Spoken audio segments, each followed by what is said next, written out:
प्रीतमाबाद में रिपोर्ट शफीक शर्जी। प्रीतमाबाद लग वजीराबाद स्टाफ ते इसराइली जारियत ईरानी मजहबी अगवान सहित आयतुल्ला खामनई जी शहादत खिलाफ एहतजाजी रैली कढी वई। रैली उस्ताद फयाज हुसैन खासकेली जी अगवानी में कढी वई, जंहिंमें इलाके वासियुनि नौजवाननि ऐं मज़हबी माण्हुनि वॾे अंग में शिरकत कई। एहतजाज कंदड़ इसराइली ऐं अमरीका खिलाफ सख़्त नारेबाज़ी कंदे चयो त मासूम माण्हुनि इस्लामी अगवाननि ते हमला इंसानियत जे ख़िलाफ़। मुज़ाहिरीन मुतालबो कयो त आलमी बिरादरी इसराइल जी जारियत जो नोटिस वठे ऐं अहिड़नि हमलनि ते रोकण लाइ क़दम खणे।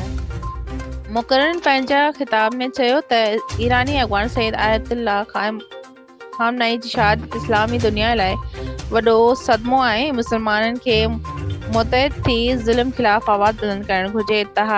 एहतजाजी रैली दौरान शिरकत कंदड़ प्लेकार्ड ऐं बैनर खणी इसराइल मुख़ालिफ़ नारा हंया ऐं फ़लस्तीन समेत मज़लूम मुसलमाननि सां यकजहती जो इज़हार कयो।